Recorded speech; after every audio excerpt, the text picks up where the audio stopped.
سب سے پہلی بات توبہ اور استغفار. استغفار، اللہ تعالیٰ سے معافی مانگنا، یہ ایک ایسی چابی ہے کہ امام حسن بصری رحمۃ اللہ علیہ تفسیر خازن کے اندر، تفسیر روح المعانی کے اندر یہ بات موجود ہے. امام حسن بصری مسجد کے اندر تشریف فرما ہے. ایک شخص آیا اور آ کے کہتا ہے امام صاحب دعا کریں، قحط سالی کا دور چل رہا ہے، آسمان سے اللہ بارشوں کا نزول فرما دے. بارشیں نہیں ہیں تو فصلیں نہیں ہیں، فصلیں نہیں ہیں تو آپ کی معیشت تباہ ہے. دعا کریں اللہ بارش نازل فرما دے، قحط سالی ہے. تو امام حسن بصری جواب دیتے ہیں بھئی استغفر اللہ پڑھا کرو. اسی جگہ پہ بیٹھے بیٹھے ایک اور بندے نے سوال کیا امام صاحب میرے لیے بھی دعا کر دیں کہ رزق کی بڑی تنگی ہے، غربت نے گھر کے اندر ڈیرے ڈالے ہوئے ہیں، دعا کرے میرے اللہ حالات بہتر فرما دے کہ رزق میں کشادگی کر دے. فرمایا تو بھی پڑھا کر استغفر اللہ. اور جب انسان کو اپنی درد کی دوا ملنا شروع ہو جائے یا انسان کسی کا دکھ دیکھتا ہے تو اس کو اپنا دکھ یاد آ جاتا ہے. اسی جگہ پہ بیٹھے ایک اور بندے کو اپنا دکھڑا یاد آ گیا. جب پتہ چلا کہ شریعت کی روح سے، قرآن و حدیث سے امام صاحب امام حسن بصری مشکلات کا حل بتا رہے ہیں، تو ایک اور مشکل میں پھنسا ہوا کہتا ہے کئی سال ہو گئے ہیں شادی کو، دعا کریں میرے لیے اللہ مجھے بھی اولاد دے دے. میں نے عرض کیا نا کہ جب انسان کسی کا دکھ دیکھتا ہے تو اس کو اپنا دکھ یاد آ جاتا ہے. تو امام حسن بصری رحمۃ اللہ علیہ اسے بھی جواب دیتے ہیں تو بھی پڑھا کر استغفر اللہ. وہیں پہ بیٹھا ایک کاروبار میں گاٹے میں جانے والا، کھیت کھلیان ذمہ دار، فصلوں کو پھل نہ لگنے کی وجہ سے پریشان ہے. چوتھا بندہ بول کے کہتا ہے امام صاحب میرے لیے بھی دعا کر دیں، اس دفعہ فصل نے پھل نہیں دیا، باغ کو پھل نہیں لگا، یا دوسرے لفظوں میں اس طرح کہہ لیں کہ کارخانے، فرم، فیکٹری، دکان پہ ماندے پڑے ہوئے ہیں. تو اسے بھی جواب دیتے ہیں تو پڑھا کر استغفر اللہ. بارشیں نہیں ہو رہی، غربت ہے، بے اولادی ہے، کاروبار ماندے میں جا رہا ہے، 4 مریض ہیں، 4 سوالات ہیں، چاروں کو جواب امام حسن بصری یہی دے رہے ہیں استغفر اللہ، استغفر اللہ کا ورد کیا کرو. پاس بیٹھے ایک شخص نے کہا امام صاحب مریض 4 ہیں، دوائی سب کو ایک ہی دے دی ہے، مسائل 4 قسم کے ہیں، علاج سب کو ایک ہی بتا دیا ہے. تو امام حسن بصری رحمۃ اللہ علیہ کہتے ہیں علاج میں نے اپنے پاس سے تھوڑی بتایا ہے، یہ علاج تو اللہ نے سورہ نوح کے اندر اپنے کلام میں جناب نوح علیہ السلام کی آواز کو، جو انہوں نے اپنے بیٹوں کو، اپنی قوم کو دیا پیغام، اللہ نے اس کو اپنے قرآن کا حصہ بنا دیا. گویا کہ مالک کائنات کی بھی یہی منشا ہے. اللہ اپنے کلام میں فرماتے ہیں فَقُلْتُ اسْتَغْفِرُوا رَبَّكُمْ إِنَّهُ كَانَ غَفَّارًا. لوگو اپنے رب سے معافی مانگا کرو، بے شک وہ غفار ہے، وہی تمہیں معاف کرنے والا ہے. اور ساتھ فرمایا یرسل السماء علیکم مدرارا. جب تم اللہ تعالیٰ سے استغفار کرو گے یرسل السماء علیکم مدرارا ویمددکم باموال وبنین ویجعل لکم جنات ویجعل لکم انہارا. یہ 4 مریض بیٹھے ہوئے ہیں، اللہ تعالیٰ نے ایک ہی آیت کے اندر ان 4 کو جواب دیا ہے، 4 کو بولا ہے یرسل السماء علیکم مدرارا. استغفر اللہ پڑھو بارشیں بھی ہوں گی، استغفر اللہ پڑھو اللہ تعالیٰ تنگیوں کو خوشحالیوں میں تبدیل کر دے گا. کثرت سے استغفر اللہ پڑھنے والا اگر پڑھے گا اللہ اولاد دے گا تو اولاد بھی بیٹے کی شکل میں دے گا. اور کثرت سے استغفر اللہ پڑھنے والا اللہ تعالیٰ اس کے فرم کو، کارخانے کو، فیکٹری کو، دکان کو، زمین کو، کھیتوں کو، کھلیانوں کو، باغوں کو پھلوں سے بھر دے گا، رزق سے بھر دے گا. فرماتے ہیں علاج میں نے اپنے پاس سے نہیں بتایا.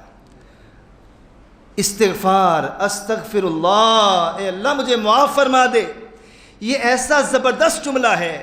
رسول اللہ صلی اللہ علیہ وآلہ وسلم نے فرمایا تھا یا ایھا الناس توبوا الی اللہ، لوگوں اپنے رب سے توبہ کیا کرو، معافی مانگا کرو. میں محمد ایک دن میں فی الیوم 100 مرہ، ایک دن میں اللہ کا رسول 100 مرتبہ اللہ تعالیٰ سے معافی مانگتا ہوں. اور ایک حدیث کے اندر آتا ہے 70 مرہ، 70 مرتبہ اللہ تعالیٰ سے معافی مانگتا ہوں.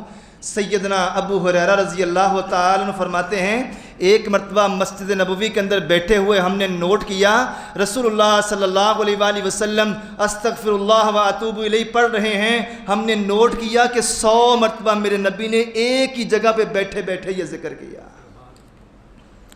اپنی زندگی کا اس سے معمول بنا لیں. دیکھیے اللہ تعالیٰ برکتوں کی کیسے برکھا برساتا ہے. اور ایک وعدہ قرآن کا ہے اور ایک وعدہ صاحب قرآن کا ہے. میرے پیغمبر صلی اللہ علیہ وآلہ وسلم نے فرمایا من لازم الاستغفار، رزق کی چابی، من لازم الاستغفار جعل اللہ له من کل ہم فرجا ومن کل ضیق مخرجا ویرزقہ من حیث لا یحتسب. اللہ کے نبی صلی اللہ علیہ وآلہ وسلم نے فرمایا جو بندہ کثرت سے استغفر اللہ کا ذکر اور ورد کرتا ہے جعل اللہ له من کل ہم فرجا، اللہ تعالیٰ اس کے سارے غم دور کر دیتا ہے. ومن کل ضیق مخرجا، اور اس کے لیے تنگیوں سے نکلنے کے راستے آسان کر دیتا ہے. اور اگلی بات وَيَرْزُقُهُ مِنْ حَيْثُ لَا يَحْتَسِبُ، اور اس انسان کو، اس شخص کو وہاں سے رزق عطا فرماتا ہے جہاں پہ اس نے سوچا بھی نہیں ہوتا. اس کا خیال اور وہم بھی وہاں پہ نہیں گیا ہوتا کہ اس جگہ سے بھی مجھے رزق مل سکتا ہے. رزق کے اضافے کی پہلی چابی، پہلا سبب استغفر اللہ. اس کو اپنی زندگی کا معمول بنا لیجئے. کہنے کو اس کے حوالے سے اور بہت کچھ ہیں لیکن مجھے مزید اسباب آپ کے سامنے رکھنے ہیں. آگے چلیے. رزق کے اضافے کا دوسرا سبب اللہ کا ڈر، تقوی. اللہ کا ڈر کیا ہے؟ کہ انسان کے پاس ڈنڈی مارنے کا، بددیانتی کا موقع موجود ہے، مگر اس ڈر سے کسی کو دھوکہ نہیں دے رہا کہ آسمان والا دیکھ رہا ہے. یہ اللہ کا ڈر اور خوف ایسی چیز ہے جس دل کے اندر مالک کائنات کے سامنے کھڑے ہو کے اپنی زندگی کے پل پل کا حساب دینے کا احساس پیدا ہو جائے. یہ فکر، یہ سوچ کہ میں نے اللہ کو جواب دینا ہے. اگر کسی انسان کے دل دماغ میں یہ جذبہ، یہ فکر، یہ سوچ، یہ غم بیٹھ جائے، اس شخص کے لیے نیکی کی طرف قدم اٹھانا آسان ہو جاتے ہیں اور برائی کی طرف قدم اٹھانے اس کے لیے مشکل ہو جاتے ہیں. کہ ہر وقت اور ہر لمحہ اس کے دماغ پہ یہ تلوار لٹک رہی ہے کہ میرا اللہ مجھے دیکھ رہا ہے. اور اللہ کا وعدہ ہے وَمَن يَتَّقِ اللَّهَ يَجْعَل لَّهُ مَخْرَجًا، جو آیت مبارکہ میں نے شروع میں تلاوت کی. جو شخص اپنے رب کے سامنے کھڑا ہونے سے ڈر جائے، وَمَن يَتَّقِ اللَّهَ يَجْعَل لَّهُ مَخْرَجًا، مالک کائنات اس شخص کے لیے تنگیوں سے آسانیوں کے راستے آسان فرما دیتا ہے. وَيَرْزُقُهُ مِنْ حَيْثُ لَا يَحْتَسِبُ، اور اس کی سوچیں، فکریں، وہم و گمان جس جگہ پہ نہیں ہوتا وہاں سے اللہ اسے رزق عطا فرما دیتا ہے. اور یہ اللہ کا ڈر ایسی خوبصورت چیز ہے کہ سیدنا عبداللہ بن عمر رضی اللہ تعالی عنہ،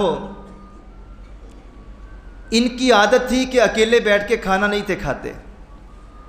کسی مہمان کو تلاش کرتے، اپنے دسترخوان پہ بٹھاتے اور اس کے ساتھ مل کے کھانا کھاتے. ایک دن انتظار کیا، کوئی مہمان نہ ملا، کھانا اٹھایا اور مدینے سے باہر نکل گئے. اسد الغابہ فی معرفت صحابہ کے اندر یہ واقعہ موجود ہے کہ عبداللہ بن عمر دسترخوان کو اٹھائے ہوئے، کھانے کے اٹھائے ہوئے مدینے سے باہر نکلے. پہاڑوں پہ ایک بکریوں کے چرواہے کو بکریاں چراتے ہوئے دیکھا اور اسے آواز دیتے ہیں یا راعی الغنم تعال کل من ھذہ السفرہ، او بکریوں کے چرواہے آ جاؤ، سخت گرمی ہے، میرے ساتھ دسترخوان پہ بیٹھو اور کھانا کھا لو. جون جولائی کا مہینہ ہے، سخت گرمی. اور وہ بکریوں کا چرواہا کہتا ہے جزاک اللہ خیر، اللہ آپ کو جزا دے، انی صائمن، کھا میں لیتا اس لیے آج میں آپ کے دسترخوان پہ نہیں آ سکتا کہ میں روزے کی حالت میں ہوں۔ پریشان ہو گئے، رمضان کا مہینہ بھی نہیں ہے، سخت گرمی کا موسم ہے، اسے کیا پڑی ہے، سارا دن مارے مارے بکریوں کے پیچھے پھرنا ہے، اور یہ کہہ رہا ہے کہ میں روزے کی حالت میں ہوں اور سخت گرمی کے موسم میں۔ آواز لگاتے ہیں اوے کیا تجھے فکر ستا رہی ہے، اتنی سخت گرمی میں روزہ رکھا ہوا ہے اور روزہ بھی نفلی رکھا ہوا ہے۔ تو وہ بکریوں کا چرواہا کہتا ہے عبداللہ یہ گرمی آخرت کی گرمی کے مقابلے میں کچھ بھی نہیں ہے، مجھے اس گرمی کی کوئی پرواہ نہیں، میں تو اپنی قبر اور اپنے حشر کے میدان کے معاملات کو ٹھنڈا کر رہا ہوں، مجھے اللہ رب رحمان سے ملاقات کا فکر اور غم ستائے جا رہا ہے، مجھے اس گرمی کی کوئی پرواہ نہیں ہے جب مجھے آخرت کا غم لگ چکا ہے۔ بڑا پریشان ہو گئے، اس کی باتیں سنتے ہیں، ایک ملازم ہے، غلام ہے، اور غلام سے کوئی سلام بھی نہیں تھا لیتا۔ دل کے اندر فکر پیدا ہوئی کہ یار یہ ایک بکریوں کا چرواہا، ایک غلام، ایک نوکر، اس کے دل کے اندر اس قدر اللہ کا ڈر، اللہ کا خوف، اس قدر اس کا تقوی اور اس قدر اس کا ایمان کہ اتنی گرمی میں روزہ رکھا ہوا ہے اور باتیں بھی کتنی خوبصورت کر رہا ہے۔ دل میں خیال آیا کیوں نہ اس کے ایمان کو مزید چیک کروں۔ اسے کہتے ہیں چلے ٹھیک ہے، کھانا تو آپ نے نہیں کھانا، ان بکریوں میں سے ایک بکری کا سودا میرے ساتھ کر لو، مجھے بیچ دو۔ وہ بکریوں کا چرواہا کہتا ہے مجھے ان بکریوں کی رکھوالی کے لیے مامور کیا گیا ہے، میں ان کا راکھا ہوں، میں ان کا مالک نہیں ہوں، یہ میرے پاس امانت ہے، میں تو ملازم ہوں، نوکر ہوں، میں بیچ نہیں سکتا، میرے پاس یہ اختیار ہے ہی نہیں۔ تو عبداللہ بن عمر کہتے ہیں اس طرح کرو، بکری مجھے بیچ دو، قیمت بھی لے لو اور بکری کا آدھا گوشت بھی لے لو۔ دوسری مرتبہ بھی جواب دیتے ہیں میں نے آپ کو بتایا نا کہ میرے پاس یہ اختیار نہیں ہے، میرے پاس امانت ہے اور میں امانت میں خیانت نہیں کر سکتا۔ تیسرا سوال کیا چلیں پیسے بھی لے لو، سارا گوشت بھی لے لو، بکری ذبح کر کے گوشت بھی سارا میں تمہیں دیتا ہوں، پیسے بھی لے لو، سارا گوشت بھی لے لو۔ تو وہ بکریوں کا چرواہا پھر کہتا ہے مجھے معاف کیجئے، میں نے آپ کو بولا کہ میں اس بات کا اختیار رکھتا ہی نہیں ہوں۔ تو عبداللہ بن عمر کہتے ہیں ڈر کس بات سے رہے ہو، اس بات سے ڈرتے ہو شام کو گھر واپس جاؤں گا، مالک بکریوں کی گنتی کرے گا اور بکریوں میں سے ایک آدھ بکری کم ہوگی تو میری شامت آ جائے گی۔ کہتا نہیں اس بات سے نہیں ڈرتا، تو پھر بیچ دو۔ اتنی ساری بکریوں میں ایک آدھ بکری اگر غائب ہو بھی جاتی ہے تو کون سا مالک کو پتہ چلنا ہے، وہ کون سا دیکھ رہا ہے۔ جب یہ الفاظ بولے وہ تقوی کا پہاڑ بول کے کہتا ہے اے عبداللہ چپ ہو جاؤ، میری بکریوں کا مالک تو نہیں دیکھ رہا، جو میرا بھی مالک ہے، میری بکریوں کے مالک کا بھی مالک آسمان پہ بیٹھا ہوا ہے، وہ تو دیکھ رہا ہے نا۔ این اللہ، پھر اللہ کہاں ہے؟ یہ الفاظ جب اس بکریوں کے چرواہے نے بولے این اللہ، تو کہتا ہے کہ تیرا مالک کون سا دیکھ رہا ہے، این اللہ، میرے اللہ کی آنکھ بڑی تیز ہے، اس سے کوئی چیز چھپی ہوئی نہیں ہے، وہ تو پہاڑوں کے نیچے سمندروں کے نیچے بھی دیکھ لیتا ہے، وہ تو سینوں کے اندر بھی جھانک لیتا ہے، اس مال کے کائنات کا دیکھنا بڑا باریک ہے۔ این اللہ، پھر اللہ کہاں ہے؟ جب یہ الفاظ بولے عبداللہ بن عمر نے رونا شروع کر دیا، بس ہو گئی، بس ہو گئی، سوال کر کر کے اس کا امتحان لے لے کے مدینے کی طرف دوڑ پڑتے ہیں اور اس بکریوں کے مالک کو جا کے تلاش کرتے ہیں، جا کے بکریوں کا سودا کرتے ہیں، ساتھ ہی اس غلام کا سودا کرتے ہیں کہ یہ مالک عبداللہ بن عمر سے سودا کر رہا ہے۔ عبداللہ بن عمر نے وہ بکریاں بھی خرید لیں، اس غلام کو بھی خرید لیا، واپس آئے اسی جگہ پہ اور آ کے کہا میں نے تجھے اور تیری ساری بکریوں کو تیرے مالک سے خرید لیا ہے، جاؤ اس قدر ایمان والے انسان، تو غلامی کی زندگی کا نہیں بلکہ آزادی کی زندگی کا حقدار ہے، میں نے تجھے بھی آزاد کر دیا اور یہ ساری بکریاں بھی میں نے تجھے تحفے میں دے دی ہیں۔ اور اللہ کے قرآن کا وعدہ پھر سچا ہو گیا، وَمَن يَتَّقِ اللَّهَ يَجْعَل لَّهُ مَخْرَجًا، جو اللہ سے ڈر جاتا ہے اللہ تعالیٰ اس کے لیے تنگیوں سے نکلنے کے راستے آسان کر دیتا ہے۔